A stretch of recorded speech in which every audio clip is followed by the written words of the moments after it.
दोस्तों सब्सक्राइब करें और इस बेल आइकन को दबाएं और पाएं वीडियो सबसे पहले। मैं भारत को भारतीयता की मान्यता के आधार पर फिर से खड़ा करना चाहता हूं, उस काम में लगा हूं। इतना मुझे भागवत जी के 5 सूत्र अब तक मैंने आपसे कहना है। अब इन 5 सूत्रों पर कोई भी सवाल हो तो आप पूछ सकते हैं।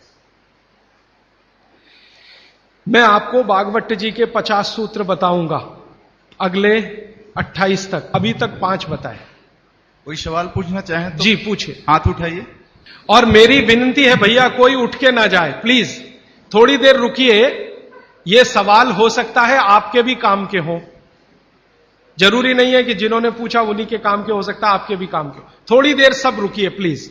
हाँ आप मेहरबानी करके इन 5 सूत्रों को क्रम से एक बार फिर से बता दें। हाँ, अगर कागज पेन है तो लिख लीजिए, कॉपी है तो लिख लीजिए, डायरी है तो लिख लीजिए। और मैंने आपसे कल भी कहा था, आज फिर कह रहा हूं कि नहीं लिख पाए तो भी चिंता मत करिए। ये सब सूत्रों की पुस्तकें भरपूर मात्रा में आ गई हैं।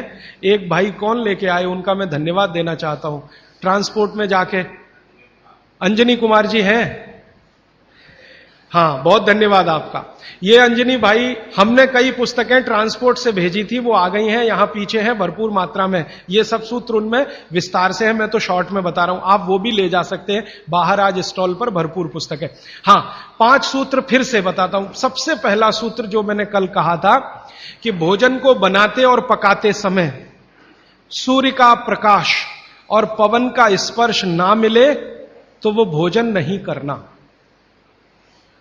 अब सूर्य के प्रकाश और पवन के स्पर्श का लंबा विश्लेषण मैंने कर दिया था कि आप प्रेशर कुकर का खाना नहीं खाना, माइक्रोवेव का खाना नहीं खाना, रेफ्रिजरेटर का खाना नहीं खाना।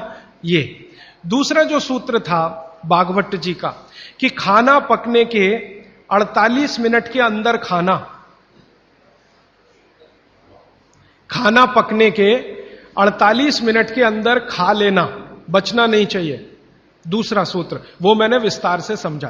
तीसरा सूत्र था कि खाना बनाने का जो सामान है, जैसे गेहूं का आटा, चने का आटा, दाल का आटा या तो बाजरी, मक्की वगैरह वगैरह, तो गेहूं 15 दिन माने गेहूं का आटा 15 दिन पुराना तक खा सकते हैं। और ये जो मोटे अनाज कहे जाते हैं, ज्वारी है, बाजरी है, मक्की है, ये 7 दिन पुराने से ज्यादा ना हो। मतलब यह है कि घर में 15 दिन से पुराना आटा नहीं रखना, सीधा सा सूत्र है। हर 15 दिन पे नया आटा आता रहना चाहिए। उतना ही आटा पिसवाइए ना जितना जरूरत है। आप चक्की लाते हैं तो बहुत अच्छा, नहीं लाते तो भी चक्की पर जो आटा पिसवा कर ला रहे हैं वो 15 दिन से ज्यादा पुराना ना, ऐसा आप अपने घर में नियम बनाएं। तो ये तीसरा सूत्र है। चौथा सूत्र है भागवत जी का जो मैंने आपको समझाया कि आप अपने शरीर श्रम को 60 साल की उम्र तक कम मत करिए। मतलब यह है, उन्होंने एक उम्र बनाई है, बच्चा जब पैदा हुआ और 18 साल तक उनका एक कैटेगरी है, 18 साल से लेकर 60 साल उनकी दूसरी कैटेगरी है, और 60 साल के बाद 100-125 साल उनकी तीसरी कैटेगरी है।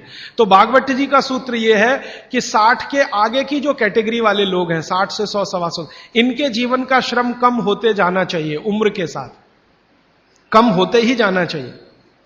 ये ज्यादा श्रम ना करें तभी अच्छा है, इनको आराम ही करना है। तो 60 से आगे की उम्र वाले श्रम को कम करते जाएं उम्र के हिसाब। 18 से 60 के बीच के जो लोग हैं ये अपने श्रम को थोड़ा थोड़ा बढ़ाएं। 18 से 19 में थोड़ा ज्यादा, 19 से 20 में थोड़ा ज्यादा, 20 से 21 में थोड़े ज्यादा, ये है 18।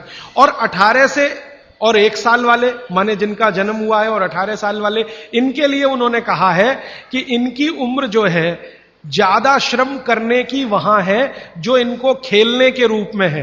आप वो माने कि श्रम है, जैसे बच्चा खेल रहा है, ये उसका श्रम है, तो आप उनको ज्यादा खेलने दीजिए। मतलब यह है कि 18 साल से कम उम्र के बच्चों को खेल कूद ज्यादा करने दीजिए, वो उनका श्रम है। 18 से 60 की उम्र में ऐसा श्रम जिससे उत्पादन भी होता हो। चक्की चलाई तो आटा बन गया, सिलबट्टा चलाया तो चटनी बन गई, माने उत्पादन कुछ ना कुछ हो। तो उत्पादक श्रम 18 से 60 के बीच में कम मत करिए, 60 के बाद इसको कम करते जाइए, और 18 से 1 साल के बीच के बच्चों को उत्पादक श्रम मत कराइए। ये है।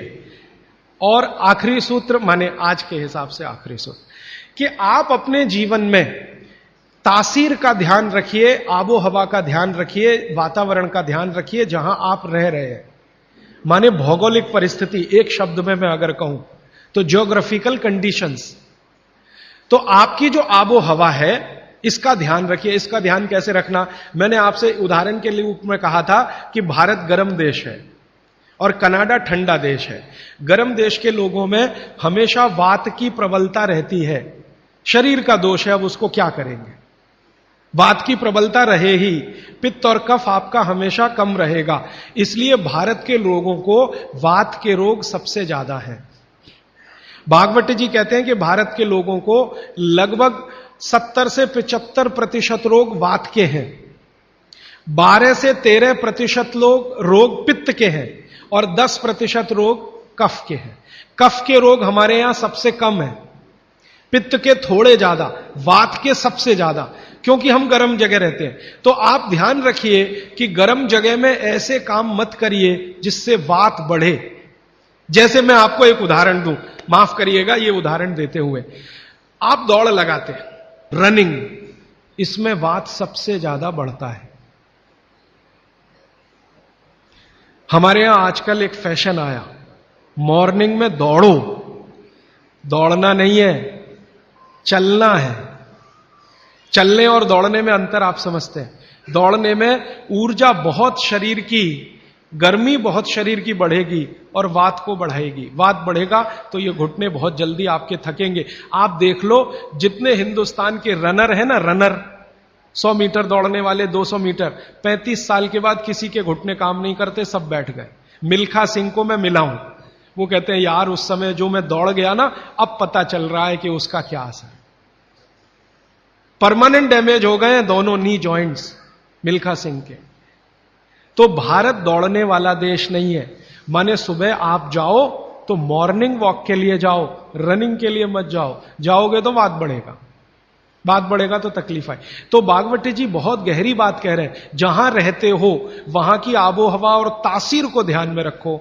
हमारी आबो हवा गर्म है, गर्म हवा में वात बढ़ता है, ये याद रखो। तो वात बढ़े ऐसा कोई काम मत करो। और यूरोप वालों के यहां क्या है, कफ बहुत बढ़ता है क्योंकि ठंड है, ठंड में हमेशा कफ बढ़ता है। तो ठंडी लोग हैं, ठंडे देश हैं, ठंडा आबो हवा है, तो कफ बहुत बढ़ेगा। तो वो उसका ध्यान रखें जो कनाडा में रहते हैं, अमेरिका में रहते हैं, कि कफ मत बढ़ने दो। अब वात ना बढ़े हमारा, कफ ना बढ़े यूरोप और अमेरिका वालों का, तो सारी दुनिया निरोगी। पित्त जो है वो सम में वैसे भी रहता है, पित्त जो है ज्यादातर सम में ही रहता है। तो ये 5वां सूत्र है। तो ये 5 सूत्र मैंने फिर से आपको बता दिया। दोस्तों सबसे पहले तो चैनल सब्सक्राइब करें, फिर लाइक, कमेंट और शेयर करें। और हाँ, हमारा एंड्रॉयड ऐप डाउनलोड करना ना भूलें।